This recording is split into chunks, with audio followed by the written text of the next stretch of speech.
تو یاد رکھیں کہ یہ روزی روٹی کا تعلق تو اسی کی ذات سے ہے جس کا کام ہے۔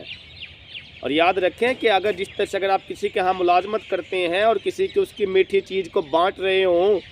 تو وہ بندہ اکثر آپ کی چیز نکال کے سائڈ پہ رکھ دیتا ہے۔ اگر آپ اس کے کسی کام کے اندر لگے ہوئے ہوں تو آپ کی چیز کو اٹھا کے سائڈ پہ رکھ دیتے ہیں، بھئی آپ آؤ گے تو کھاؤ گے۔ اسی لیے اللہ رب العزت کی ذات نے اس کو کام کے اندر لگے ہوئے ہیں تو یہ روزی روٹی ان کے لیے پہلے سے الگ رکھ لیتے ہیں، بھئی یہ تو اس بندے کی ہے کیونکہ یہ میرے کام کے اندر لگا ہوا، پھر اس کے لیے اسپیشل نکالی جاتی ہے۔ جس طرح سے ہم ہمارے ہاں جو ہمارے کسی کام کے اندر لگے ہوئے ہو تو ہم اس کے لیے اسپیشل نکال لیتے ہیں اوپر سے، جیسے گوشت کے اندر بوٹیاں ہوتا ہم بوٹیاں نکال کے نا اس مخصوص بندے کے لیے رکھ لیتے ہیں، باقی چاولوں کو تقسیم کر دیتے ہیں۔ تو جس کے کام کے اندر لگے ہوئے تو اللہ رب العزت کی ذات نے سب سے زیادہ رزق روٹی تو اس کے اختیار کے اندر دی ہوئی ہے۔ دوسری چیز جو ہمیں اس کام کی سمجھ نہیں ہے تو وہ یہ ہے کہ ہم کہتے ہیں جی حافظ اور عالموں کا مستقبل نہیں ہے،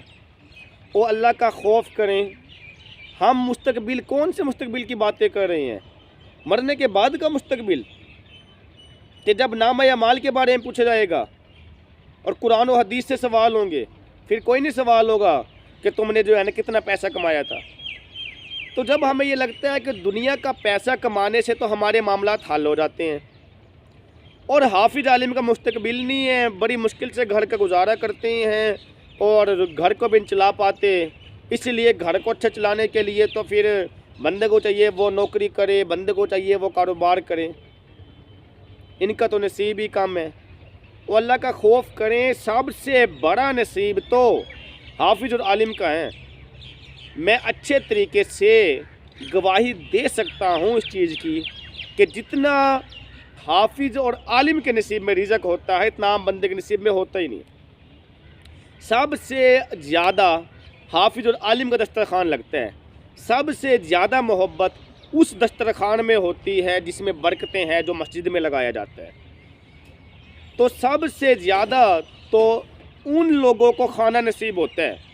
ہمارے ہاں تو دنیاوی پیسہ کمانے کے بعد کسی کو شوگر، کسی کو معدے کا مسئلہ، کسی کو دل کا مسئلہ، کوئی چکنائی نہیں کھا سکتا، کوئی چائے نہیں پی سکتا، کوئی گوشت نہیں کھا سکتا، کوئی چاول نہیں کھا سکتا، کسی کا یورک ایسڈ زیادہ ہے، کسی کا شوگر لیول زیادہ ہے، کسی کا کوئی مسئلہ ہے۔ تو یہ ساری کی ساری بیماریاں یہ ان امیر لوگوں کو کیوں لگتی ہیں؟ پھر ہم کہتے ہیں جی ان کا نصیب زیادہ ہے، اربوں روپے کما لیے انہوں نے تو۔ اللہ کا خوف کریں، ان کا نصیب کہاں سے زیادہ ہے؟ جب وہ مر جائیں گے تو انہوں نے تو بڑی مشکل سے ایک روٹی کھائی ہوگی، ان کو تو بیماریاں لگی ہوئی ہیں۔ جب وہ چلے گئے تو ان کا نصیب کہاں سے؟ وہ تو اگلی اولاد میں منتقل ہو گیا، اور چونکہ جو چیز اگلی نسلوں میں منتقل ہو گیا تو اس کا کہاں سے رہا؟ جبکہ اس کے برعکس جو ان چیزوں پہ یقین ہی نہیں رکھتے، جو اللہ رب العزت کی ذات کے اوپر یقین رکھتے ہیں تو وہ تو سب سے زیادہ کھاتے ہیں۔ میں نے ماشاءاللہ یہ چیز دیکھی ہے کہ حافظ اور عالم کو اچھا کھانا نصیب ہوتا ہے اور ہم سمجھے ہوتے ہیں ان کا مستقبل نہیں ہے۔ یہ جو انسانی سوچ ہے نا، یہ شیطانی جو طاقتیں ہیں وہ انسان کو بہکاوے کی طرف لے کے جاتی ہیں، تنگ کرتے ہٹاتی ہیں اس راستے سے اور کہتے چلو بھائی اپنا کام کر۔ بڑے بڑے ایتھیسٹ پیدا ہوئے پڑے ہیں آج کے دور کے اندر جو کہتے ہیں نہیں بھائی یہ کام ہی نہیں ہے، اور بڑے بڑے ایسے لوگ ہیں جو قبر کے عذاب تک پہ یقین نہیں رکھتے، اور بہت سارے ایسے لوگ ہیں جو اس مرنے کے بعد کے اوپر نا اعمال کے پیش ہونے کے اوپر یقین نہیں رکھتے۔ استغفر اللہ کی ذات سے معافی مانگنی چاہیے۔ تو بات یہ ہے کہ ہمیں اس کام کی قدر نہیں ہے۔ تیسری چیز جو میں نے نوٹ کی وہ یہ ہے کہ ہمیں اس کام کی قدر ہوتی ہے جس کے لیے ہماری مال و دولت قربانی لگتی ہے، جان کی قربانی لگتی ہے۔ صحابہ کرام نے قربانیاں دی تھیں،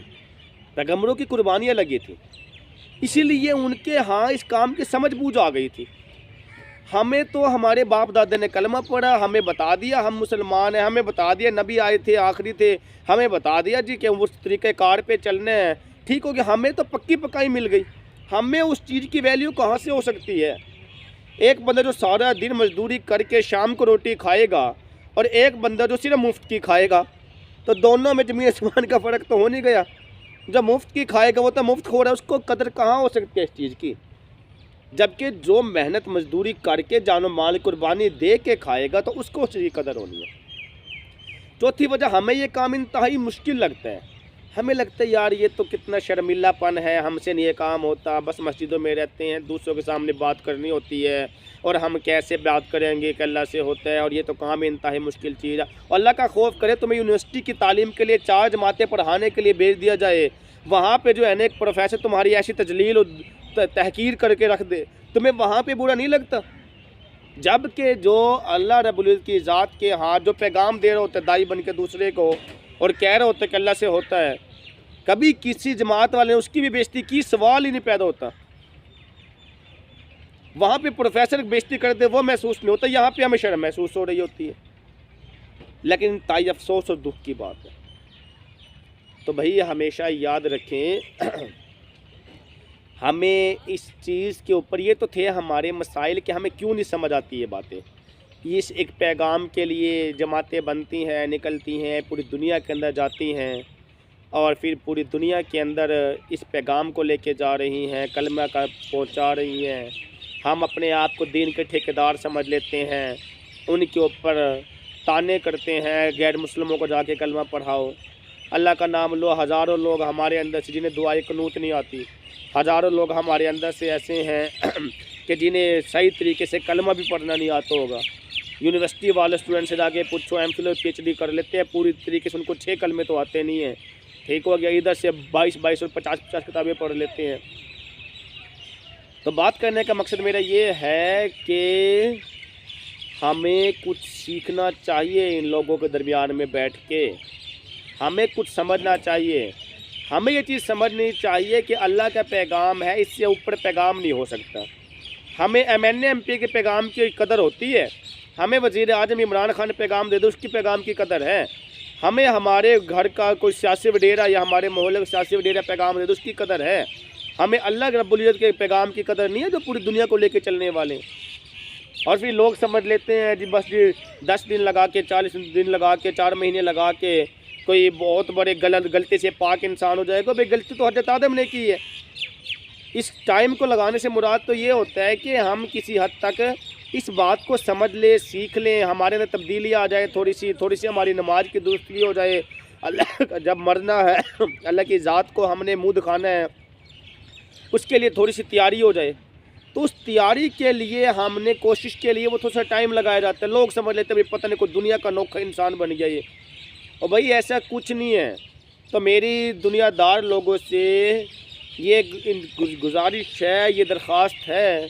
کہ خدا را موت سے پہلے موت کی تیاری کر لیں،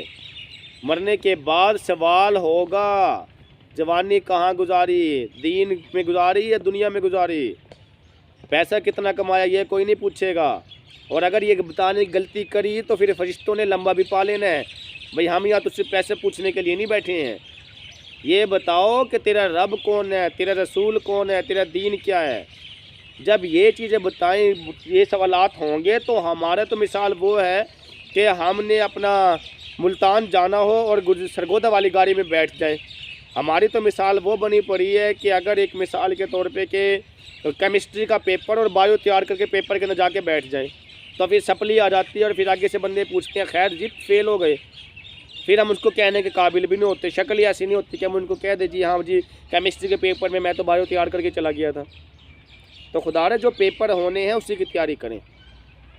دوسری چیز یہ ہے کہ اس کام کو آسان سمجھیے، کام بہت آسان ہے،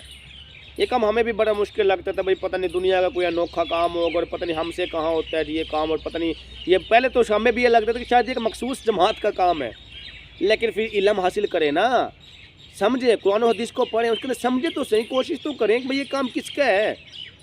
جب آپ علم حاصل کریں گے، سمجھنے کی کوشش کریں گے تو پھر آپ کو ریئلائز ہوگی یہ بات، بھئی یہ کام مخصوص جماعت کا کوئی نہیں ہے، بلکہ یہ کام ہم سب کا ہے، بلکہ یہ کام جس دنیا کے اندر جو بھی آیا ہے اس سب نے کرنا ہے۔ اور موت سے پہلے موت کی تیاری اسی چیز کا نام ہے کہ ہم اس کام کو کر لیں جو اللہ رب العزت کی ذات نے جس کا حکم دیا ہے، تاکہ ایک سب سے بڑے سپر پاور وزیر اعظم کے سامنے ہم جا کے کھڑے ہوں تو پھر ہم اپنا تسلیم تو کر سکیں کہ مثال کے طور پہ ٹھیک ہو گیا، سب سے بڑی طاقت اللہ رب العزت کی ذات کی طاقت ہے نا، وہاں پہ ہم اپنا منہ تو دکھا سکیں، وہاں پہ ہم بتا تو سکیں، ٹھیک ہے۔ تو خدا را ابھی ٹائم ہے، دنیا کے اندر ٹائم گزارنے سے آپ کا نقصان ہو رہا ہے۔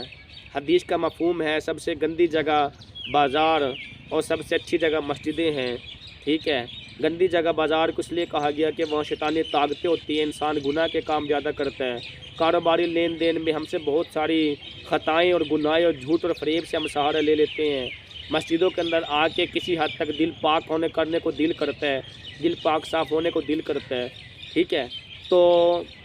آپ کے ماحول سے آپ کا ایمان بنتا ہے، آپ اپنے ماحول کو چینج کریں تاکہ آپ کے ایمان کے اندر درستگی آئے۔ اور ایک بات ہمیشہ یاد رکھیں کہ اللہ رب العزت کی ذات سے ہمیشہ دعا کریں کہ اللہ رب العزت کی ذات ہمارے ایمان کو سلامت رکھے، کسی بھی قیمت پہ ہمارا ایمان کا سودا نہ ہو اور ہمارا ایمان نہ بکے۔ جب آپ لوگ دین کے راستے پہ چلتے ہیں تو آپ کے لیے سارے کے سارے کام آسان ہو جاتے ہیں۔ جب آپ لوگوں کا ایمان اللہ کی ذات پہ آ جاتا ہے تو آپ کے سارے مسئلے حل ہو جاتے ہیں۔ جب آپ لوگ صرف دنیاوی خواہشات کے بارے میں سوچتے ہیں تو پھر نفسیاتی بیماریاں، ٹینشنیں، الجھنیں زیادہ ہو جاتی ہیں۔ تو خدا را اپنی سوچ کو ٹھیک کر لیں، آپ کے اس دنیا کے خوشگوار ہونے کا احساس ہوگا۔ تھوڑا سا دین کے راستے پہ چلیں، تھوڑا سا آپ لوگ جماعت میں ٹائم لگائیں اور اگر یہ ویڈیو آپ کو اچھی لگی ہو تو آپ لوگ اپنے دوست میں شیئر کریں،